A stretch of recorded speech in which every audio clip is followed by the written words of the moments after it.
Welcome, everyone. This is the Legislative Lowdown, an annual event hosted by the League of Women Voters of La Plata County. I am Lee Meggs. I'm a member of the Board of Directors of our local La Plata County League of Women Voters. Before I introduce our guests, I would like to inform you a little bit about the League that is hosting this event and also let you know about the format for the event. The League is a nonpartisan political organization with a mission to educate voters about candidates, issues, and elections. If you are new to League events, you will find information at the entrance here to our meeting room and also on our website at www.lwvlaplata.org. We would love to have you join us. And of course, the League is not for women only. In fact, the League is for everyone, and that means that this event is also for everyone. As voters, we hold a diversity of opinions, and so we expect that today, here in this room, the questions from the audience, as well as our legislators' comments, will reflect a broad range of points of view. Our expectation and request is that each of us participate today in a manner that reflects civility and mutual respect. To be clear, personal attacks and jeers will not be tolerated. With that said, please make yourselves comfortable, say hi to a stranger sitting nearby, help yourself to coffee and tea, which are in the back, and make yourself at home. This is also a good time to silence your cell phones. Please be aware, as I stated earlier, that we are videotaping this program. DGov Television is in charge of that, and we plan to make that video available on the city's website where you can stream it in full format. That city website is durangogov.org/dgov. At the same time, we discourage audience members at any League events to make private recordings. And we make every effort at our events to prepare videotaping so that we can broaden our audience for all of our events. Okay, so on with the program. The format for today allows each legislator 5 minutes for opening remarks, and then we will proceed with question and answer format until 12 noon. All of the questions today will be generated by you, the audience members who are here live today. Please keep your questions short, and please avoid making political statements. As moderator, I want to maximize the opportunity to hear from our representatives, and so please allow me to interrupt you if necessary to guide you towards forming a question rather than making an extended statement when you're up at the mic. Please make sure that your questions are applicable. We're getting a little feedback here. Please make sure that your questions are applicable to the position of state legislator. That is, something that pertains to the jobs they do as state senator and state representative, respectively. Questions can be framed to one or both representatives, and I will leave it to Senator Coram's and Representative McLachlan's discretion to respond or not respond to any question. There are two ways to participate as an audience member. Audience members may ask a question at the mic or may write down their questions on an index card that we provide. To ask your question in writing, write your question on an index card and pass it over to the volunteers who are going to be stationed around in the aisles. These are League members who are available to watch for your hand to be raised in the passage of index cards so that we can get as many questions as possible to the guests. Most of you already have an index card. If you need another one, you can raise your hand for that purpose as well. Written questions that come to us on index cards are sorted by League volunteers, seated to my left, and Jill Patton and Lois Carpenter. And they will, what our goal is to ensure that we have as many questions answered as possible and on the fullest range of issues. The other way that you can ask a question as an audience member is to form a line at the microphone here. Buck Skillen, who is a League board member, will be joining you there in order to facilitate your use of the microphone and getting your questions set up. If you're asking a question at the mic, please refrain from taking longer than 30 seconds, and please, of course, make a question, not an elongated statement. So now it's time for opening remarks. The representatives here are free to cover whatever they wish about what they are doing in Denver, what they expect from this session of the legislature, and what they want to accomplish personally, or anything else they think that we voters need to know about the 2019 Colorado legislature. Our speakers today are Senator Don Coram, who has represented State District 6 since 2016, and Representative Barbara McLachlan, who has represented House District 59 since 2016. Thank you both for being here. We will start with Senator Coram's remarks, and then Representative McLachlan will follow. Thank you all very much, and I think the first thing you do is ask if you can hear me well, because every mic is different, and we're good in the back of the room. I've got thumbs up, and you know, it's good to be a Republican, come to Durango and get a thumbs up, so thank you very much. I would like to start out by acknowledging my wife, Diana. I see a lot of people will introduce their mate as I'd like you to recognize. I've recognized her for 55 years. I've been married to her for 52, so I recognize her quite well. But she's also sitting by a friend of mine, the Honorable Mike McLachlan. So you guys stay out of trouble if you can. Thank you, and it's great to be here. And you know, it's nice to come to Durango, and you have to think about snow. You know, we've got snow. It's a great day, but it's also a beautiful day. So as you said, this is my third year in the Senate. I spent 6 years in the House of Representatives. I served with the Honorable Mike McLachlan at that time. Have the pleasure of serving with Barbara now. And I'm a little bit different than a lot of people. I'm the guy in the room that actually makes everybody happy. It's some of them when I enter the room and others when I leave, but it seems to work. But I was talking about an issue the other day, and a guy was giving me a little bit of a bad time about my politics, and I said, well, you know, my politics is actually very similar to my driving. I said, I drive very close to the center line, and to the chagrin of my wife, sometimes I drift over. My Republican colleagues on my side of the aisle sometimes have the same problem with that. But I think it's important that you recognize that you're there to represent the people, and you know, when you've got 150,000 people approximately, there's going to be people that are never happy with your decision, and there's going to be people that are sometimes happy, but the fact is, I'm the guy in the middle, and I think the work is done in the middle, and I want to congratulate Barbara, because I think she is very much there with me. We're out for our district. We have more problems with urban and rural than we do Republican and Democrat. And so I think that's one of the things that I have been able to pride myself in is I have a very simple statement. It's not always easy to do the right thing, but it'll always be right.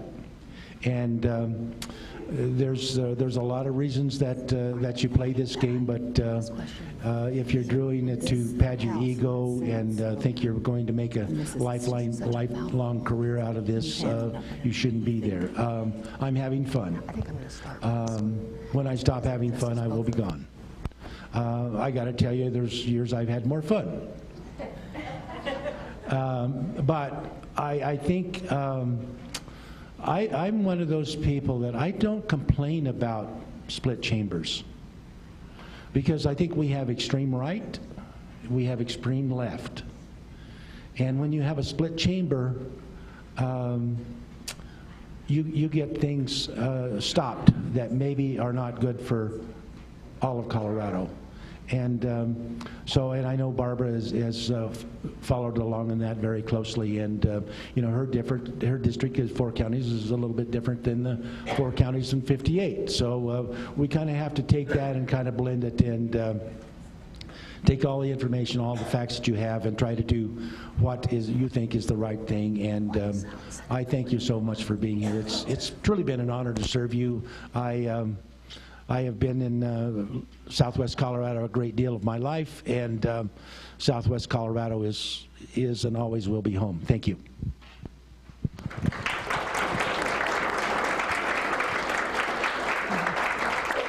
Thank you, Senator Coram. I feel so lucky that the three of us who represent Southwest Colorado, including Senator Coram and Representative McLachlan, we all get along really well. It's 2 Republicans and a Democrat, but we talk to each other frequently. We don't have to agree on everything, but I understand where they're coming from, they understand where I'm coming from, and we're not disagreeable. We just have to say, this is how the world works. And so I'm very lucky. I can say a lot of my representative friends are not as lucky, and they don't even talk to their senators or the nearby representative, which doesn't do any of us any good. So this is my first time back in Durango for 4 weeks now. The district is big, and you can't get here from the other end of the district, so I've been leaving Denver and driving to Lake City and Gunnison and Ridgeway, and then I'm really close, and then Red Mountain won't let me, so I have to drive back to Denver. So, so it's really nice to be home, and it's really nice to see all of you here today. I would also like to recognize my husband. I think that's you. Yep, it's him. So I do recognize him, and he is with the Honorable Diane Coram. So, so we're all in here together. So. This year, I've just been assigned, and I'm very excited about this, to the Water Interim Committee. I believe you are on that too, is that right, Senator Coram? Yeah. And so this is a really important committee, and it's hotly contested over there. There's a lot of people who want to be on that. So there's 3 Democrats in the House that have been selected for this committee, and it means that we're going to be studying water, and we take tours, and we get to see all over the state the water needs. And down in this part of the country, that's the most important issue we can be dealing with, so I'm really excited about that. I'm also chair of the Education Department this year, and I'm really happy with that one. We're really working for teachers, and mostly we're working for kids. One of my biggest bills right now is full-day kindergarten. And I don't know if many people don't know this. I get a lot of emails. We already have full-day kindergarten. Get a job. I'm like, oh, this is my job. We made a promise several years ago that we would pay full-day kindergarten. The state is we would pay full-day kindergarten for every student. And in 2008, when the crash happened, we stopped, which was fine, but they never got it going again. So right now, the state pays about half. And in our district here, I think most rural districts, so it's Ignacio and Bayfield and La Plata and Durango, I'm sorry, those schools take money from something else and pay the rest of kindergarten to make sure that our kids are in there all day. Some areas of Colorado charge parents, so if you're a wealthy parent and can afford $500 a month, your kids get full-day kindergarten. This bill will make full-day kindergarten available for every student in Colorado. So our districts will be getting money back that they've been putting into things, so it'll be really good. For rural districts, it's going to be a fantastic bill. So that's my big bill right now that I'm working on. I'm very excited about that. It comes out on Tuesday, so we'll be doing it. So I've been meeting with a lot of kindergartners lately, and they're all very supportive of my legislation. So, but I've also got some good wildfire bills in. We're waiting to see where the money comes from for all of these right now. And this one will be giving money to the Colorado State Forest Service to start mitigating the WUI areas, the wild and urban interface area. And I see the churches here now who know exactly what I'm talking about. Falls Creek has done this already. They cleaned up their property, and as a result, when the fire came through this year, they didn't lose one home there. So we're trying to encourage every, specifically subdivisions in Colorado, to do this, which will stop the fires in their path and not let them hit the cities. And it's not if, but when the next fire season comes. So we're trying to be prepared for that now. So there's a lot to be done. Some of our bills have been really, really hard to vote on, and so I spend a lot of time reading and calling and reading and calling and researching to make sure that when I vote on something, I'm really very sure about what I'm voting on. So, so it's kind of fun, yeah. I've just redefined fun, and so yes, every day is fun this way. So, but thanks very much for having us today.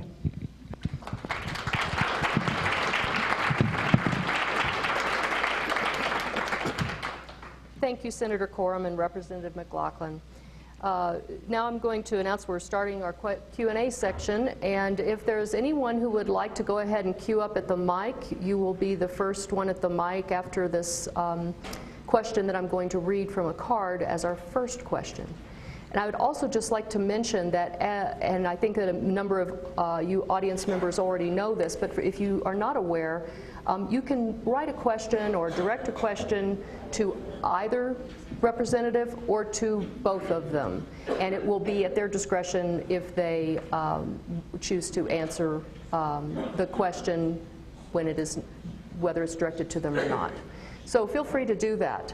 The first question this morning is for both of you, requesting that you please explain your rationale for voting against the National Popular Vote Bill.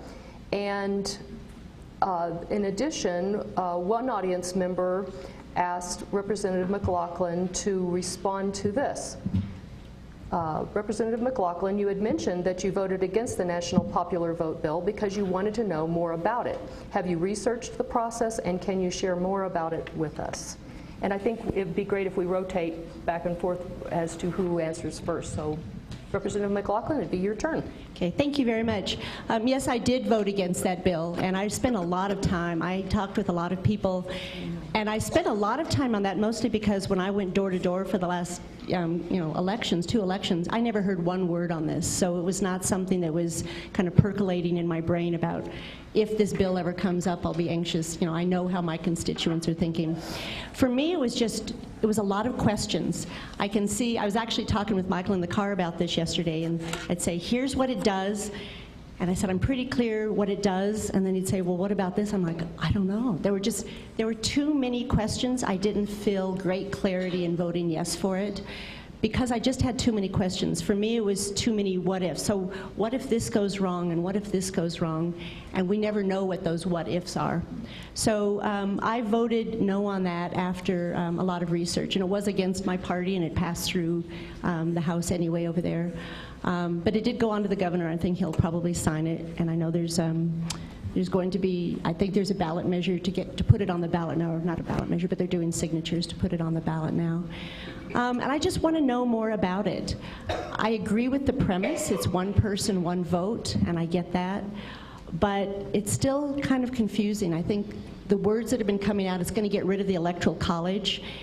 And although it's not, it's going to affect the Electoral College, and I'm not sure exactly how that looks like. So I'm sticking with my no for a while, and I need to do, I was lobbied by a lot of people. I understand kind of all 12 sides of this issue, and there are 12 sides of this issue. So, so I'm going to stick with no for now on this one, because I'm just not sure about all the answers to the questions. Well, thank you very much, and I think that's a great answer, because having lived in the land of unintended consequences for 9 years, I think the clarity of this is just not there, and I just felt that it wasn't ready for prime time. Thank you. All right. So question from the mic. Yeah. Marsha Porter Norton. Marsha Porter Norton, thanks to both of you for your service and your bipartisanship. I really appreciate it. I have a healthcare question. Our household pays $1,400 a month in premiums. We are small business owners, a sole proprietor, and a LLC. And we have a $10,000 deductible, so everything is out of pocket up to that rate. I'm sure you hear this story all the time. The Western Slope has some of the highest premiums in the country, as you know. Until we can have a comprehensive solution that may need to come from the federal level, wondering when that's going to happen, not sure. I'm wondering what your positions and thoughts are on the reinsurance bill that is going through the legislature, as well as the idea of creating a statewide public option and some of the other healthcare bills that are contemplated, such as being able to have lower prescription prices. And so those are my questions, just the healthcare bills going through the legislature and your thoughts on them for relief. Well, I think that's on my side of the aisle. I think Senator Rankin is carrying that bill, if I recall, and I think that's a good thing, because one of the most irritating things that was said to me was a couple of years ago when I was complaining about the cost of health insurance in rural Colorado, is one of my Republican senators looked at me and he said, "You people choose to live out there." There's laws against what I wanted to do, but I looked back at him and I said, I really look forward to the day that you have to move closer to your food. But yeah, we need to do something. It's I did such a great job of lobbying the Commissioner of Insurance a few years ago about the high rates in rural Colorado, and I was so effective in talking about it. She actually made a change, but the change made us worse. Because at that time, I think Summit and Pitkin counties, if I recall, were in a zone. And that was the highest in the nation, basically. So she took them out of the, she created a new zone, put them in with us, lowered their rates and raised ours. So I've been kind of careful when I talk to the commissioner from then on. But the prescriptions, I think, are really, really high. I had a person say the other day that a representative or a senator say, why do you want to talk about health insurance rates? And I said, well, I will probably stop doing that when the insurance companies stop stepping on our necks.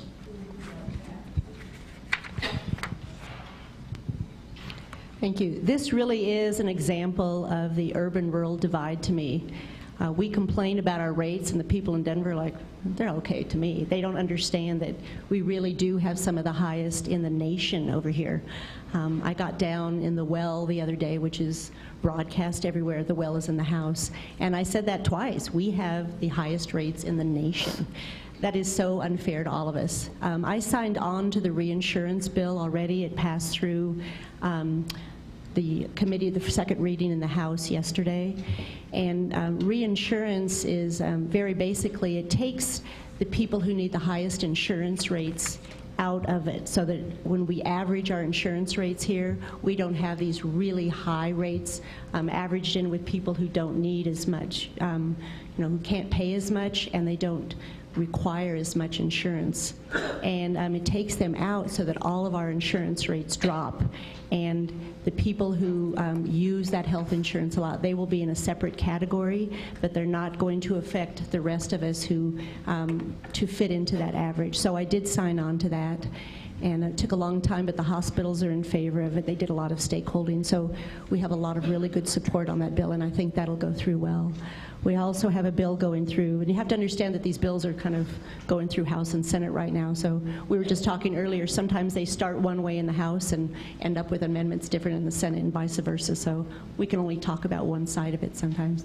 But we do have one for more transparency for hospital bills, so that when you go in, you know why you're paying $40 for an aspirin. That could be the cheap price now. I'm not even sure what it is now. But we pay a lot and we don't know what it is, and we just get the bill in the mail and we write the check and die a little inside. So we're trying to do a lot more transparency with the health care. Great, thank you. All right, we have another question from the audience that's in writing. Can you give us a summary of Senate Bill 181? This is as it was passed, related to oil and gas and the county options and responsibilities, and describe your position on the policies of this oil and gas legislation. Yeah, I'd be happy to do that. I voted against 181. I was for it, I'm sorry. I was for 181, I'm sorry. I was against 112. 112 was the big one that came out. It was on the ballot. And a lot of the letters I got said, oh, you're just doing 112 all over again. And that was going to kill, I believe, the entire oil and gas industry in Colorado. And because I drove my car over here today and we heat our house, that was a really bad idea to kill that industry. This bill essentially says that we want oil and gas here, but we also want clean air and good health here. And I think we can have both. We shouldn't have to sacrifice one for the other. We need both things here. I have an article in the Herald today about it, a column in the Herald about why I voted yes on this. And to me, it was a really big deal, and I did do another bill that I did a lot of research on, because in my district, Gunnison, Archuleta, and La Plata have some of the strictest oil and gas regulations in the state, and they are held up as, here's what can be done when you have strict regulations. We have a really good, strong industry here, and I don't think La Plata industry will change at all. I don't think any of these will, because the rules are already really strict here. And this takes the state away from advocating for the industry, and now the state will regulate the industry. The oil and gas companies have a lot of money and a lot of resources, and they can advocate for their own industry. We shouldn't have to do that as taxpayers anymore, but we do need to make sure that the people who are affected by this are safe and that we have good health, and that's why I voted for the bill.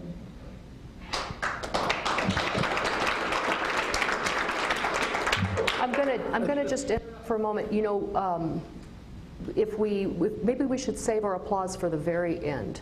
I think that helps to create a more nonpartisan atmosphere, and that we will also get in a lot more questions by not taking the time to give feedback after each answer. Thank you. Well, thank you. And this is one of those bills that started in the Senate. And as Barbara talked about earlier, things are changed. There were about a dozen amendments put on or something like that in the House. I think it made a better bill, but frankly, this is one of the things that I talked about, unintended consequences.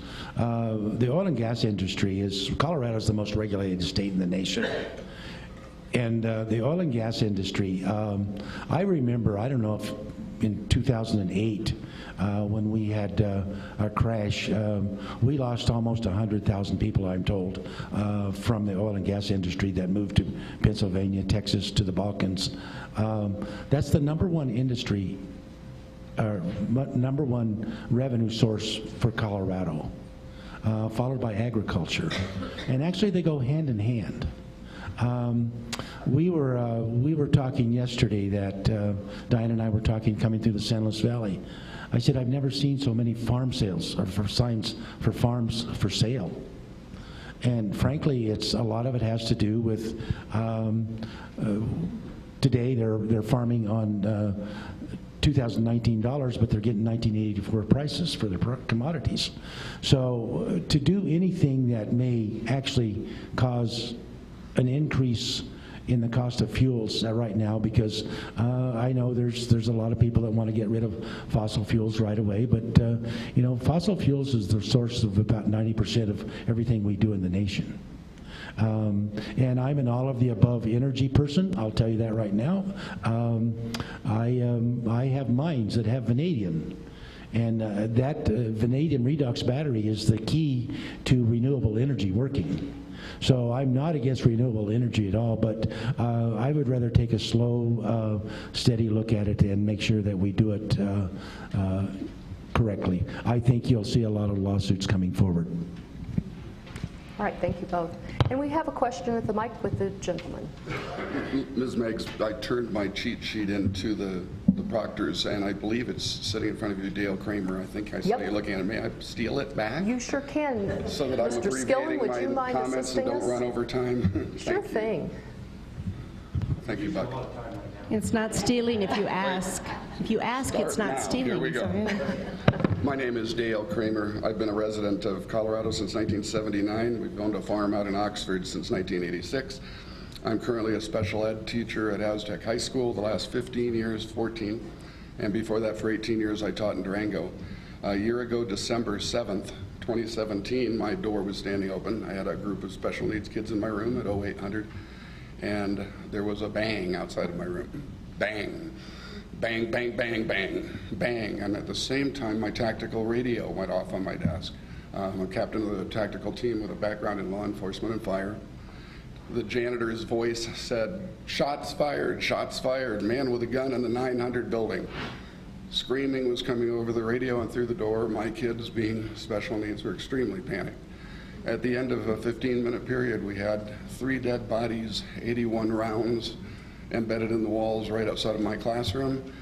And my question is for both of you, is I'm wondering what future legislation we foresee that would help prevent these sorts of incidents that are growing in the country, in schools, places of worship, public events, and what future legislation you see as possible to end this nightmare. Is it my turn? Thank you, and I'm going to give a statement that I've given before, and I'm going to tell you that, in my opinion, a gun is like any other source of power. It can be used for good, it can be used for evil. It is neither within itself, it's solely dependent on who possesses it. And a year ago, I was in committee. I presented a bill, interoperable radio communications, for the classroom. And I was presenting that as the incident was going on in Parkland, Florida. And we've got $5 million a year for 6 years to that in our schools. They gave 12 grants last year. 5 of them happened to come in my district. Montrose was the first district to get the system. I think Durango was the second. Cortez and Archuleta and Norwood were the third. But you know, it's not the answer totally. I've also got another bill that I think will be coming forward. I'm running with Senator Garcia. It's called the Smart Bus. And it puts communications into the school bus very similar to what an aircraft has. It costs about $5,000 to do it.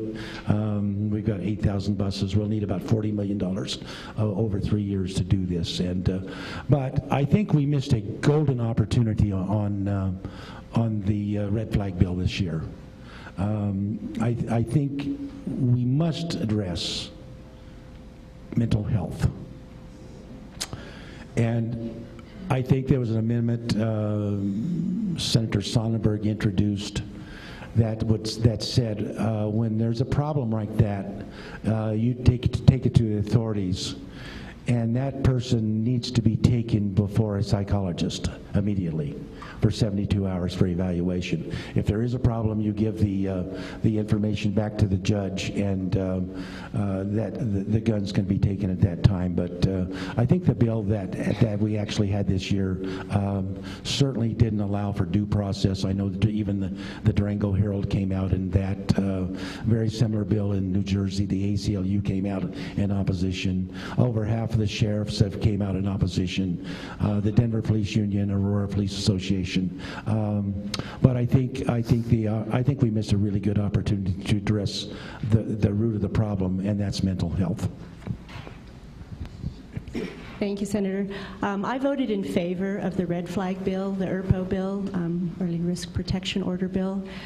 And it was about 2 conflicting numbers, actually.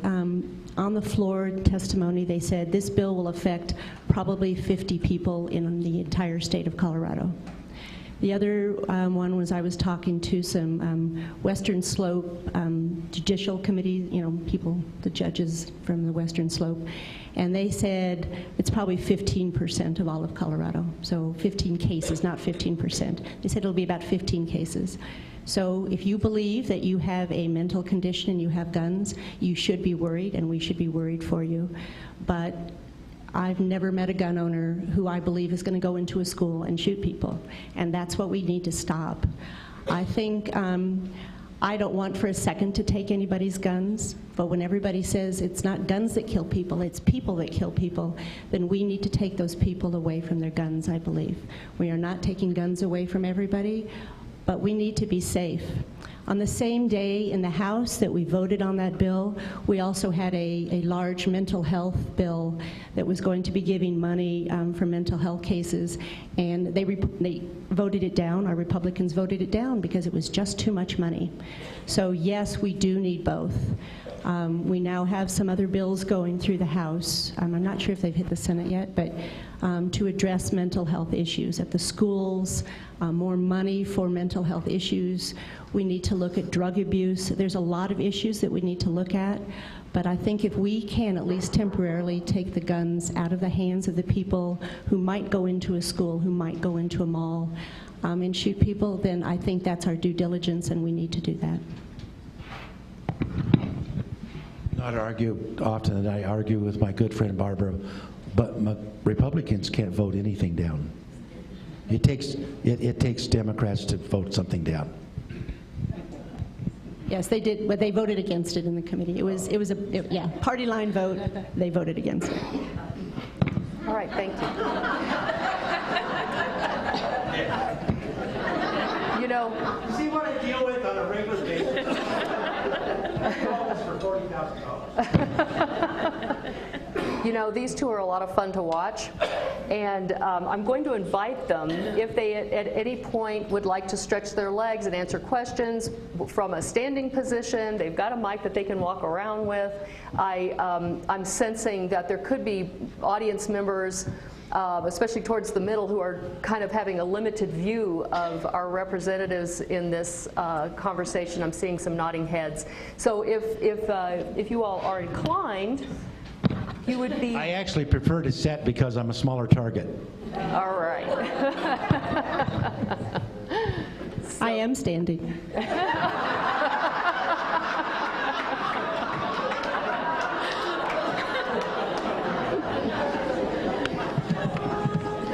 Well, given that, audience members are also welcome to move their seats or to stand over on the sides or whatever you'd like to do. I just want people to really be able to enjoy the event, and for our esteemed guests to also have some comfort here as they answer questions for us and are so generous to be here.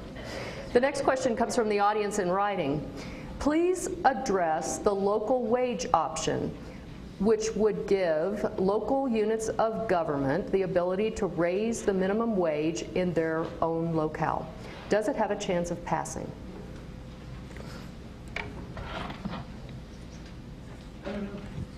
I haven't looked a lot at this bill. The emails I get are from local governments who say we would be happy to do this because they could compete a little bit. But I think we have to be careful on that we don't outprice ourselves. But boy, oh boy, minimum wage used to be for all those high school kids that wanted a summer job, and wasn't that nice to pay them, you know, I think when I started babysitting I was 50 cents an hour and then 75 at midnight. I was so excited when the clock hit 12. But now I think the average age of our minimum wage worker is 32 years old, something along that. And, you know, they have family and they might have a home that they're renting and they might want to buy groceries or go out to a movie, you know, once a year with their family. And you can't do that on minimum wage. So I think if it's left up to the local communities, it's going to be a little sticky with people who work in several different communities, who pays them what, and not everybody just lives and works in the same community. So I think some of those issues need to be ironed out. But the general premise of it is if we can pay people more and they will shop more and keep the local community going better and they can have good lives, I say yes. But again, there's unintended consequences that I have not researched very well. Yeah, thank you, and I think there's unintended consequences here. I'm going to tell you a personal story. 20 years ago, we started a coffee shop in Montrose, and they kicked me out about 4 or 5 years ago. But it's my son, one of my other business partners, and he's got 4 locations right now, and he uses a lot of kids, high school kids. It's the first job they've ever had. As Diana said, they don't even know how to sweep the floor. So with the minimum wage coming statewide, he had the option of 2 things. He said the revenue is not there, so I have 2 choices. I can either hire less people, or I can take, he and his partner, they can take a personal 20% reduction in pay. And, you know, they've been very successful, but he said, I want to give these kids a chance, but he said, I'm going to take the hit on the first one.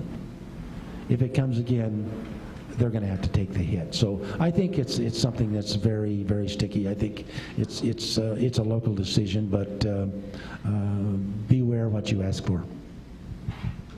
All right, thank you. Now a question from the microphone. Thank you.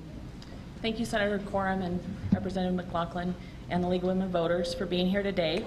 I'm Tiffany Parker. I'm your La Plata County Clerk and Recorder, and I'm also the President-elect of the Colorado County Clerks Association. So I'm here representing La Plata County in my position, as well as all Colorado County clerks. We have a piece of legislation. It's House Bill 19-1278, Modernization of Uniform Election Code. I have provided you my letter of opposition and some statistics, as well as, if the bill continues to move forward, some areas that we would like to see modifications or amendments to. As we know, and I'm here today to make sure that our citizens are very aware of what we are facing with this particular piece of legislation, because I've already given all the information I can to you guys. We are the #1 state in the United States as far as elections are concerned. We run the best elections, and we've worked extremely hard to get where we're at today. So this particular piece of legislation, we feel, while there's some really great enhancements and improvements, there's a piece of it, quite a bit of it, it's over 50 pages long, that are going to take Colorado elections backwards. And so while some states in the United States need this type of amendment to their election process, Colorado is not one of them. It's almost a blanket that's going across the United States. So I wanted to educate everybody today about this. The costs are significant. We've got it down now to $4.5 million the first year if we can even begin to get some of the amendments. So that particular hit is devastating to us. So my question for you today is, do you feel there is any specific areas that we could improve elections? And if so, what are they? And also, all the people in the room, I want them to know my door is always open, and we feel like this should be a local issue at the county levels, and that my constituents should be able to come to me to ask for these types of modifications. Thank you, and I'm going to break the rules here, and I'm going to ask you all to give Tiffany a big hand, because she is actually...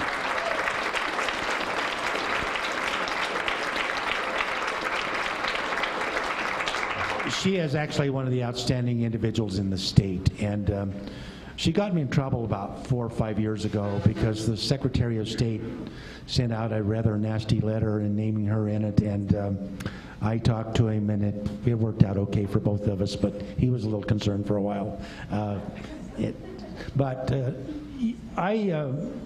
I'm very happy with what our elections are being handled.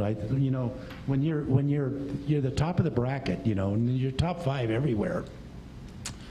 The old story is, if it ain't broke, don't fix it. And to try to change something that has been working into something that is going to cost more, and we're uncertain as to the outcomes. But I would certainly invite all of you to stand behind your clerks, because they've done an outstanding job. Work the House a little bit, but the numbers are so high in the House that if they decide they want to do that, you have 41 members, you need 33 to pass something. But the House is 1916, so our Senate is 1916. So if we can only convince a couple of senators to on the Democratic side of the House to say absolutely, these clerks are doing a bang-up job, and we don't need to tie their hands and cost the state more money and the counties more money. So please do that. Thank you. I'm with Senator Coram on Tiffany. She has a statewide great reputation, so very well deserved. So thank you, Tiffany, wherever you are by now. Sat down somewhere. Oh, you are. I am. Thanks for reminding me. What I hear most in the Capitol, we have a fabulous voting system in Colorado.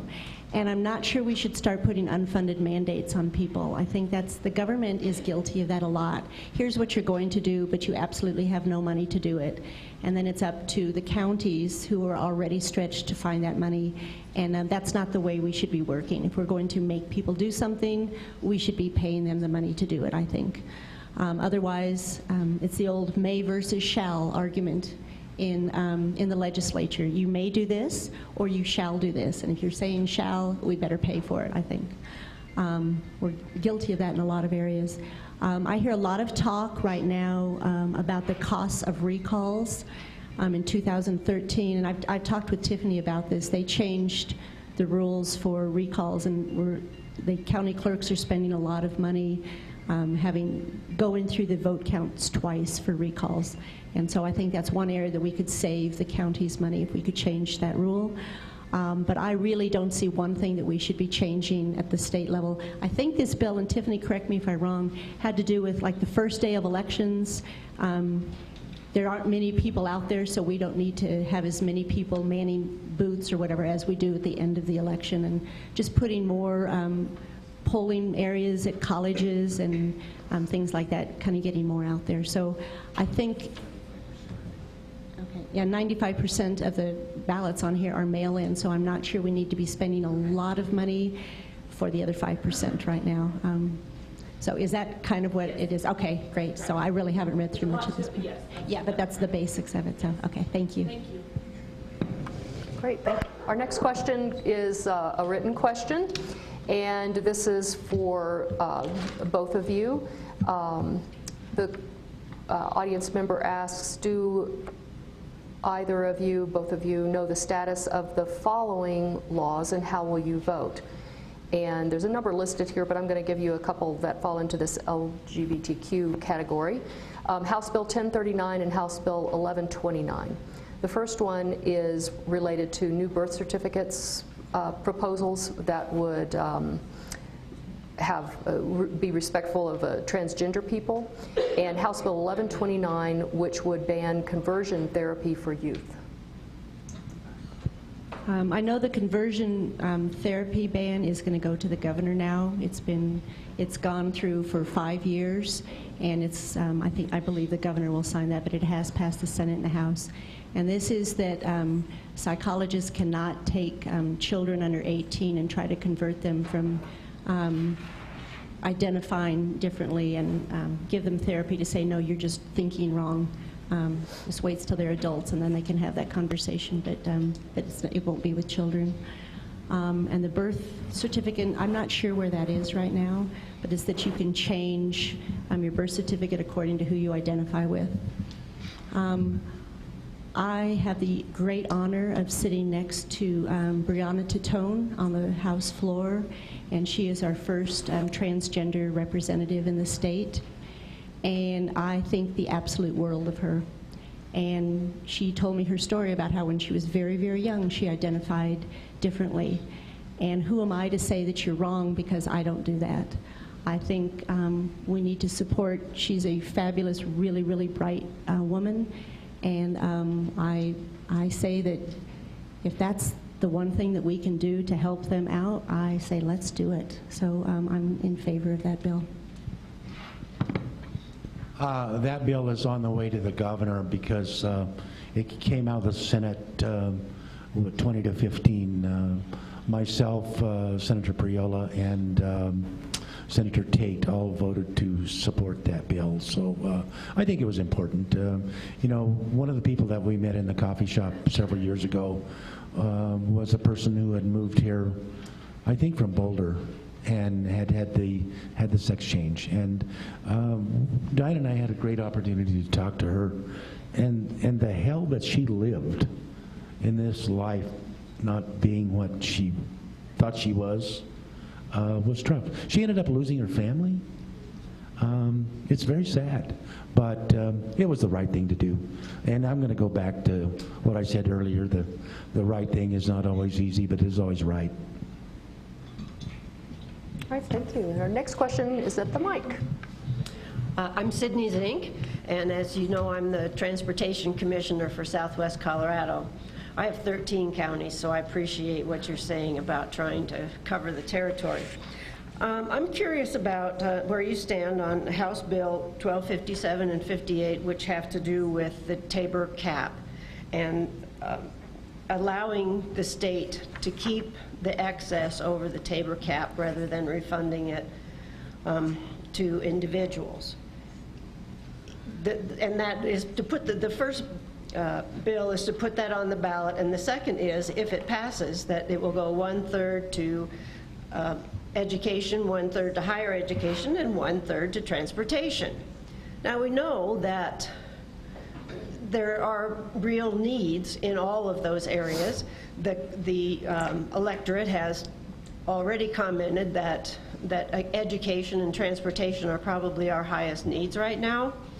So to me, this makes a lot of sense, that when the state is doing well, they ought to be able to keep the extra money and use it for those purposes.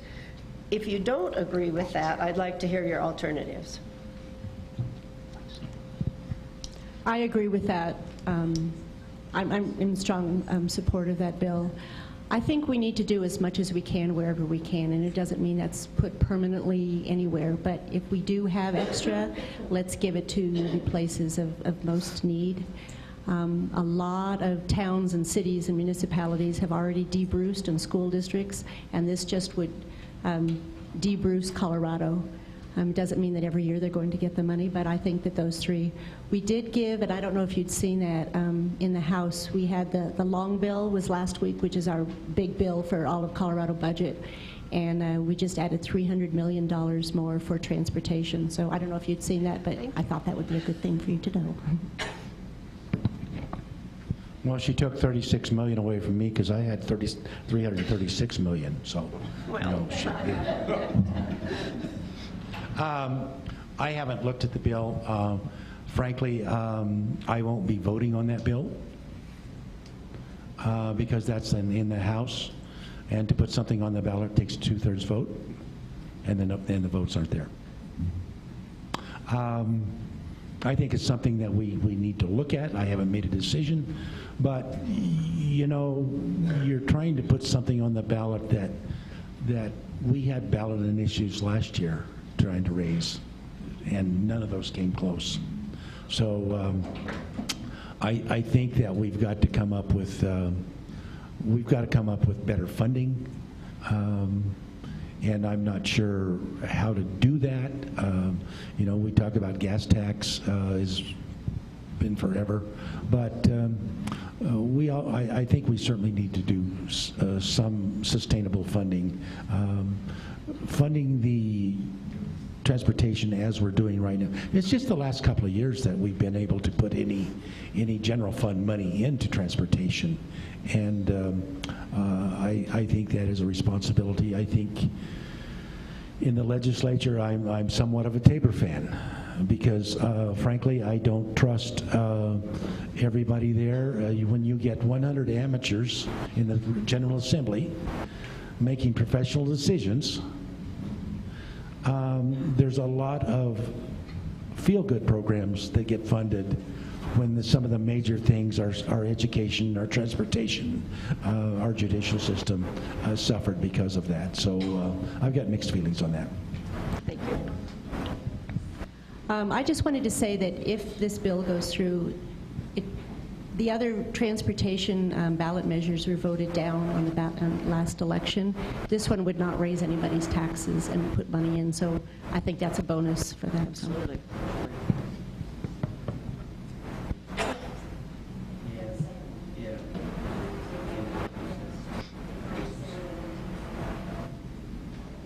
We didn't get to hear any of that, did we? He was correcting me again. One of the ballot measures did not require a tax increase, and that is true, but they never really said where they were going to take the money from. So we in the education world said, oh, please don't, and that was probably the biggest pot to take it from, so that's why I voted no on it. They could just take it from pot. So this might be a good follow-up question. It's another budget related. It comes from an audience member who wrote the question down. How can Colorado fund full-day kindergarten when some schools cannot even afford to have 5 days of elementary school?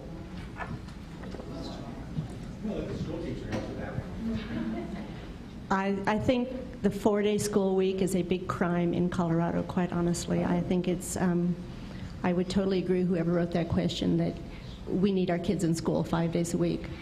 So very generally, the state gives money to school districts. We do not tell them how to spend it. Every school district makes different choices, And for some school districts, we give them the same per pupil that every other school district, and they decided that for them, the best way was to go to a 4-day week instead of a 5-day week.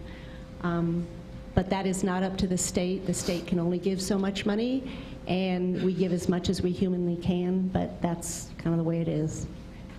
We have local control and for school districts in Colorado. So when we get all these people, you need to pay teachers more. It's like we give as much money as we can to districts, and it's up to the district to pay more. And they have to choose.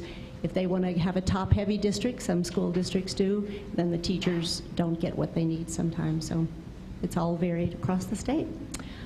For full-day K, what we found this year is that, I'll go back a little bit. It used to be that the local district would put in a lot of money for schools, for their schools, and the state would fill in the rest. And that has switched now. Now the state puts in most of it, and the local district doesn't have enough, and that's primarily because of Gallagher and our property taxes, because that's been kind of frozen at a level. So this year, the trend has been going up, that the local control has been getting a little bit bigger all the time, which means the state portion is going down a little bit, and that's where the money is coming from for kindergarten, is the savings that we're making, not putting in because of the local money is coming in, and the state has that money still, and so they're going to put it in. I have numbers on here. What do you think about, I need to read And we also put $77 million this year toward the budget stabilization factor, which just happens to be called the BS factor. So with this kindergarten program, like I said before, the local, especially our local districts in La Plata County, have been paying for that. So if this bill goes through, Bayfield will be getting $379,000 more. They already have that money. They've just been spending that on kindergarten. So they will be getting that, no tax raise. They're just going to be getting that. Durango will be $1.36 million, and Ignacio will get $206,000. So I see that as a bonus. It's also, I don't know if you know about eCare, it's a preschool program that the state has for at-risk children, and they have slots that they pay for so that those young children can start early childhood education early. When we went to, the state couldn't pay half day of kindergarten anymore, a lot of these eCare slots went in so that kids could have, the state would pay for the other half of kindergarten for them, so they were getting a good early education. If this kindergarten bill goes through, we free up 5,000 preschool e-care slots in the state, which means 5,000 more kids get to go to preschool than they did before, without raising your taxes at all, which I also see as a bonus for it. So the money is there. We've had a lot of people looking at this bill, and the money is there and will continue to be there because the property taxes are a pretty stable source right now. They're not fluctuating a lot, and so far they've been bringing in the same consistent amount of money every year, a little bit more actually, and that's where the money comes from for the rest of the full day K. In the interest of saving time, what she said. All right, now I'm going to go ahead with another question from a written card. And if anyone is interested in queuing up at the mic, I will call on you next if you step up there. So this question is related to, I'm going to combine a couple of questions here. Related to immigrants. I'll just paraphrase a part of this. Here in Southwest Colorado, we have a lot of neighbors who are immigrants and who are impacted by the involvement of ICE in the community. Many people of color are afraid to leave their homes regardless of immigration status. What are you doing to offer protection to our neighbors, especially immigrants? And the other question is, what is the status of a bill that deals with driver's licenses for the undocumented? So that's the question. Well, as far as ICE, I think that's a federal issue, and I don't see the General Assembly getting involved in that. I know there are communities that have declared sanctuaries, and if that's what the community wants to do, I'm okay with that. As far as the driver's license, there were 2 driver's license bills this year. I happen to be the prime sponsor of both. One was an expansion of the driver's license program for those immigrants that are here not legally. And let me clarify very quickly, with an immigrant has a driver's license, they've probably been here on a work visa, they have a social security number, and they can get a driver's license that states not for voting. Not for voting. So what happened is we limited this to a very few, I think 32 a day, I can't remember. It's my bill, I should remember. A very small number, but in 3 locations. And what we turned out basically was Denver. Denver was the big market, Grand Junction. And people were I think Alamosa, maybe, I'm not sure. There's a guy right there that can answer the questions, I believe. So I'm going to let him go with that. But what we did is we ran legislation to expand the locations and Durango is one of those. And you'll probably hear from someone else, but what was happening, people were making appointments to get a driver's license in Grand Junction. And they may get there, they get there 5 minutes late, their appointment's canceled, someone may cancel their appointment for them, and it also became a huge black market issue because they were selling appointments. So that is something that I worked on, that and the other driver's license program, but those are both, I think they've been signed by the governor. You're talking about SB 251, and you don't need a Social Security, you just need an ITIN. You just have to make sure you're paying taxes in the state of Colorado for at least 2 years. And thank you for approving that bill, because we do need a location here in Durango. A lot of people are driving to Grand Junction. I think in the back we really can't hear. If we can do something about the microphone.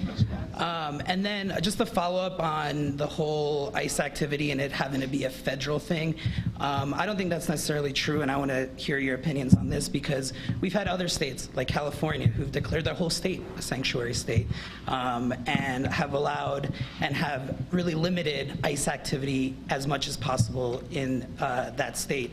We also have contracts here with our jail systems where we allow ICE to contract our jail systems to allow them to house any detainees for 72 hours, which is 24 more hours than was typically allowed if you're a U.S. citizen in this area. So as you being politicians, I believe you do have a strong voice in Colorado, in Durango, and I want to know what you can do more without saying it's a federal thing, what you can do as far as our state goes. Thank you, I appreciate that, and I truly understand that, but I think it's also very dangerous to say one key fits all slots. When we have people that are known felons that are released back into the public and have caused further crimes. You and I, we talk a lot. We'll talk about this some more, but that's certainly, I don't want to go into the unintended consequences of some of the states that have taken that just blanket policy of no notification of ICE in any situation. I cannot add much more to that. I do know that when I'm driving on the road, I would like to have everybody who's driving next to me have some kind of license or some kind of training on how to drive, instead of trying to sneak around the system and perhaps kill somebody because they were too scared to go get a driver's license. So I would rather have everybody have one, and just keeps us a little safer on the road. I am not writing any legislation or involved in any legislation right now doing this, but I do know there's a lot of talk out there about it. And I can get back to you if you need to about what is exactly being drafted right now, but I don't know right now. There's got 700 or 800 bills going through right now, and if I'm not on it or it's not in my committee, I don't always know all about it yet. So. Right.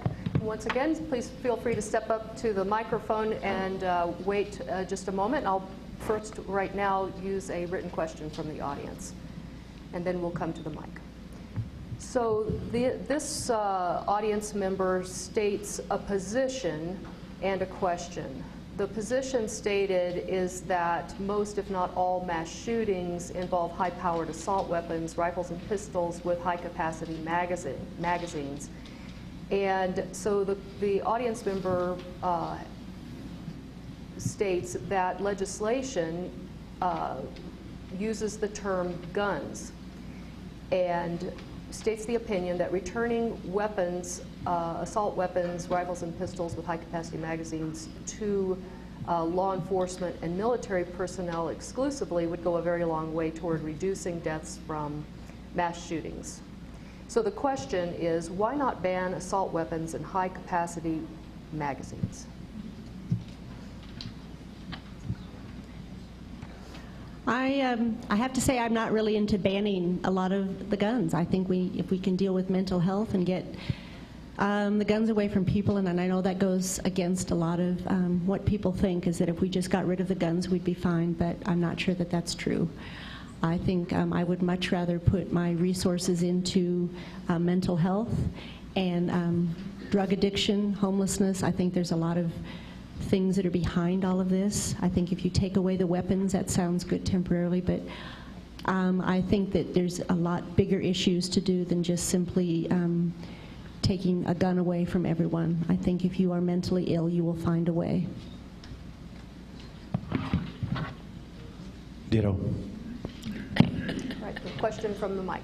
Yes, Paulette Church, and I really applaud the work that you're doing to get all-day kindergarten and free of those preschool slots. I was director of the Adult Education Center here in Durango, and so I'm still an advocate that we don't forget about the parents for whom the K-12 system didn't work.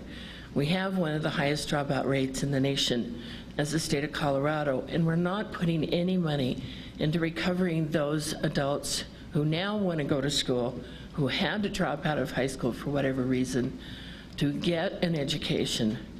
If I look at the impact of that on young children, a mother with a GED, about 300, 400 words they use with their child, one with a high school or college graduation, 20,000. What can we do to help ensure that adults who want to re-enter education, get a GED, go on with whatever level of college, can succeed and do that? Thank you very much for that question. In the Education Committee, we just passed 2 bills just through the Education Committee, so they haven't even passed through the whole House yet.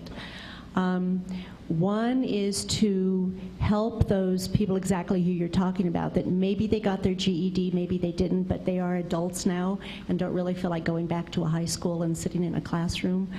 But if they had a high school diploma, a lot of doors would open for them. So we have a bill that will make that education more accessible to them. And maybe not just the GED, but maybe an actual high school diploma. So we did pass that through. We liked that policy.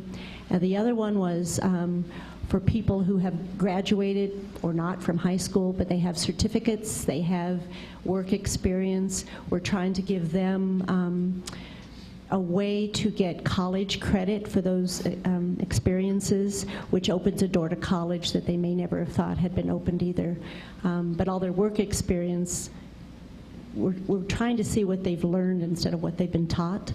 But you learn a lot on work experience, I believe. And so we're trying to give them some college credit so they can go on and maybe make that extra money for their family. Well, thank you. And I certainly support re-education, but I don't think we're spending enough money on trade schools. I think we have a lot of people, frankly, you know, in the past that, you know, they had a four-year degree and their job was, do you want that supersized?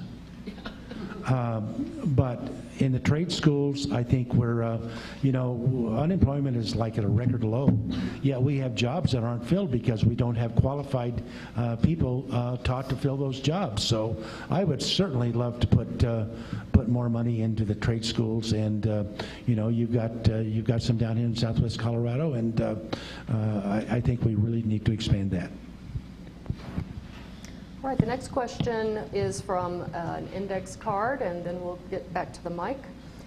This question states as follows. I am very concerned about climate change. Recent scientific reports, U.S. report and UN report, indicate that we must take immediate action to reduce our carbon emissions.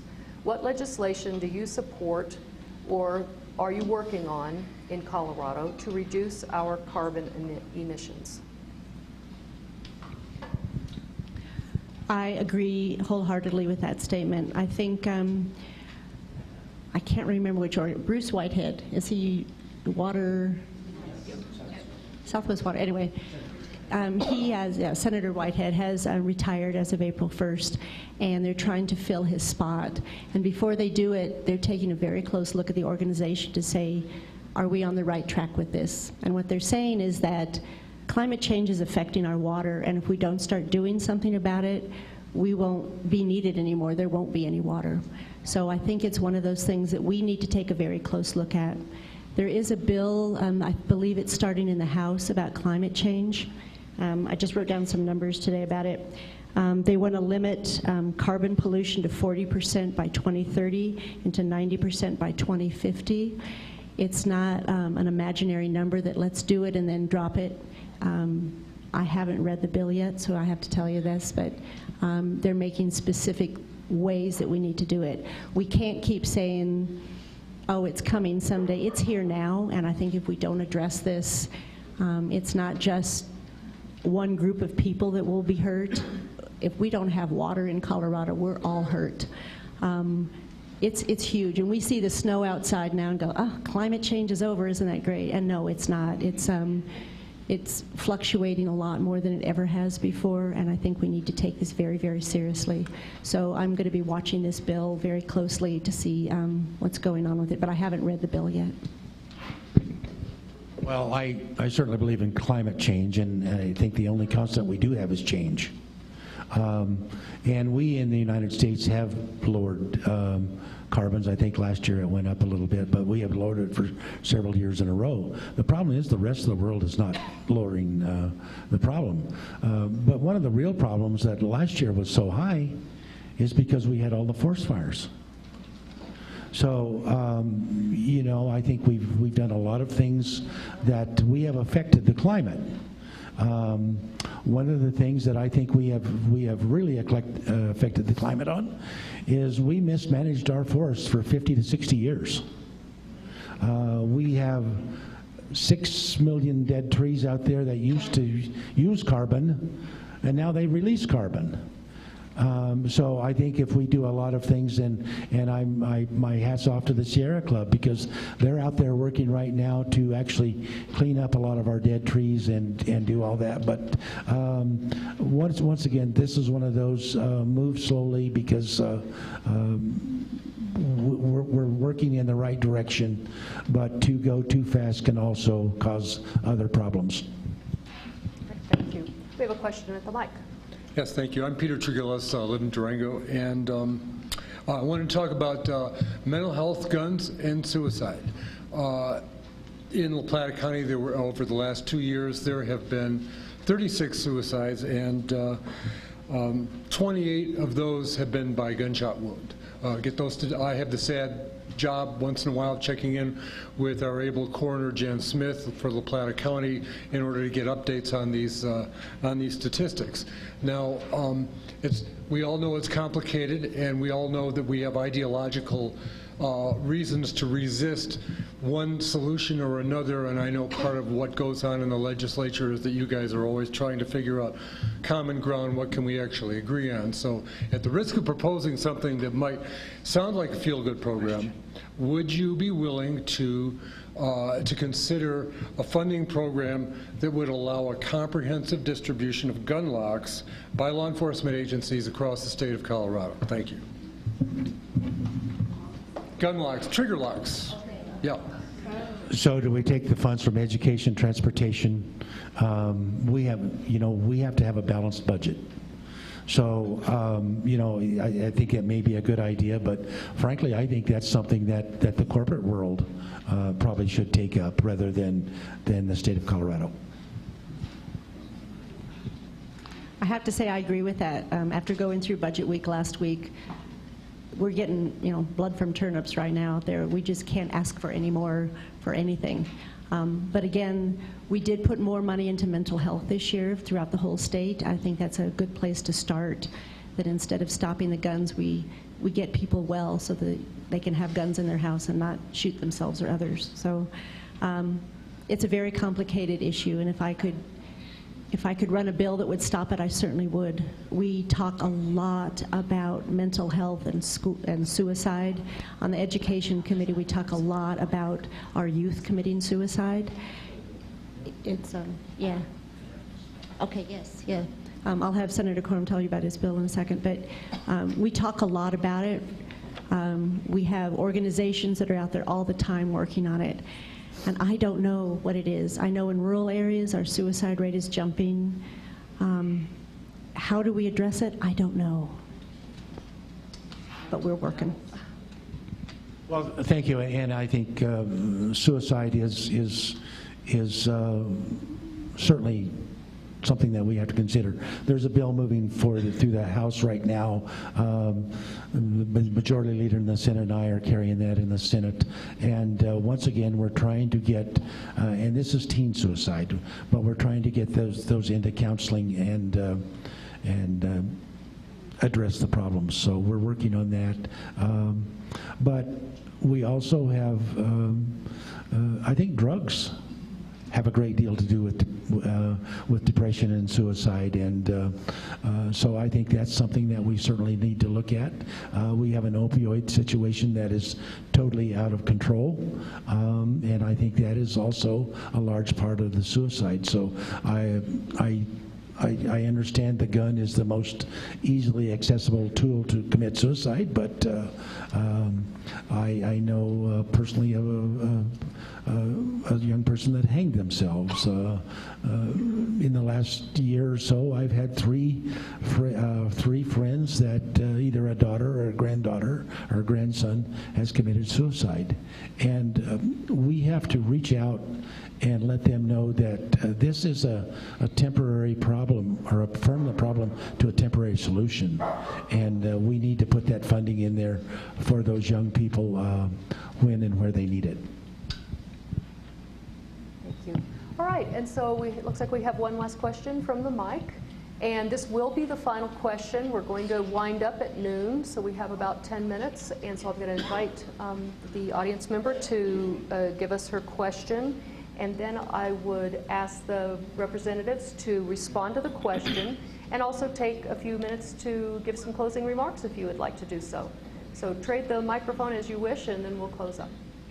Your question, please. I'm not sure if I'm allowed to say this. You can shut me down. But I would like to say, please don't blame people who are in pain or people who are mentally ill for the crises that we've got going on in this country. Nope, let's thank you. But my question, I'm not sure if this is a legislative issue, but I poked around and I can't find anybody else whose issue it is, so I thought maybe it could be your issue. I've been lucky enough to provide remote testimony for several bills over the last couple of years, and Fort Lewis College is pretty easy for us in Durango to go to, but I understand there's only like 5 sites around the country. And I just want to know if there's anything that can be done to provide rural Colorado with better access to providing testimony on bills, so that it's not just available to people on the Front Range. That one I can answer. We have about 6 or 7 now. We just got a new one in Montrose, and then we have one here. We have one in Grand Junction. Several more on the eastern slope in their rural areas, but we try very, very hard to get. Could you hear what he said? Otero, Alamosa, Trinidad. Sweet. So we have a lot, and we do get a lot of remote testimony in there. So, sweet. Yeah. And if you ever want to do remote testimony, I think they take 2 a day for that. So it depends. But if you look it up on online, you can sign up and do remote testimony from Fort Lewis, and it sure saves a lot of time of going up there. So. And on the other one, I don't want you to think for a second that I blame mental health for anything. No one chooses that. And we need to help them and not blame them. So I'm with you on that 100%. But I would also like to say, if people still have questions that they didn't get answered tonight, please write your question and your phone number on a card. I'll be happy to research it and get back to you and call you if you need it. So if you didn't get something answered tonight for that. Thank you very much for that. I guess if we let Senator Coram respond. Well, I was just going to say something very ironic about the remote testimony.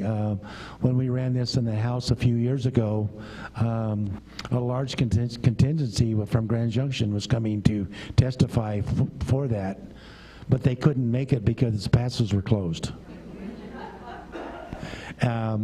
And it's basically done through our college and university system. So I knew there was no cost.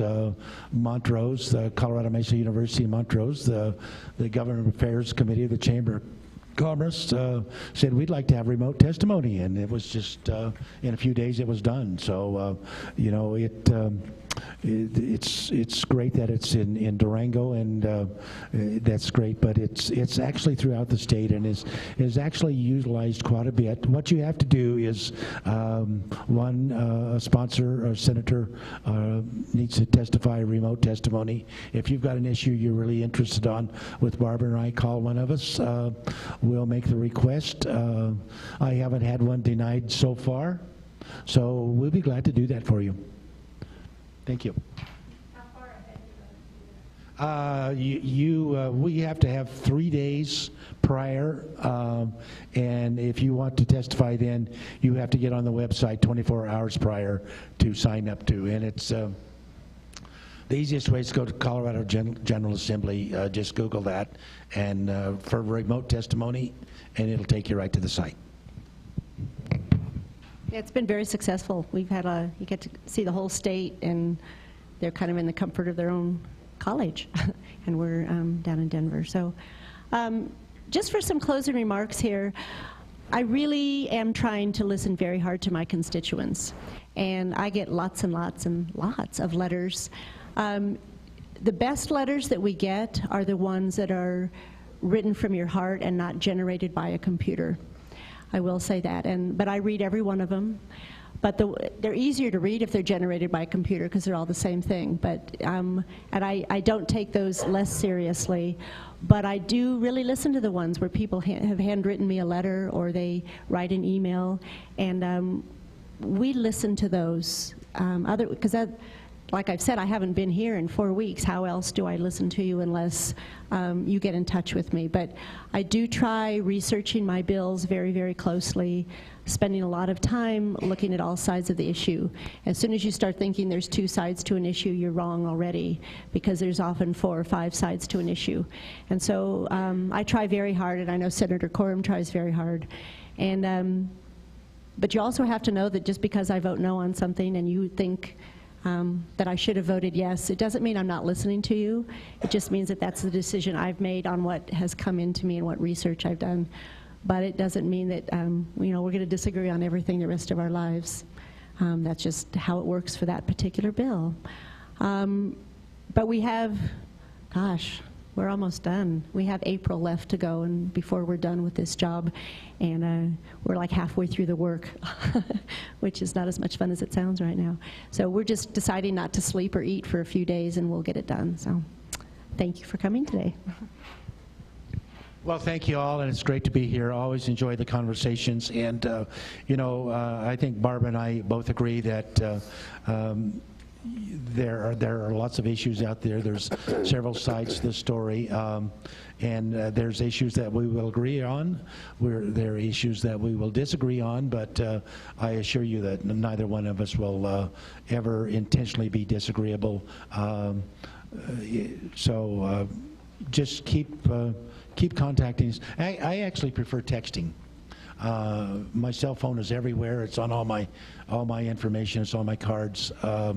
But texting seems to get to me right away. you know, we just passed a bill that we can't text while we're driving right now, so that may slow me down a little bit. But also, I want to remind you all, when you send a text, really look at it before you send it, because autocorrect can change things dramatically. I'm a personal victim of that. Thank you very much.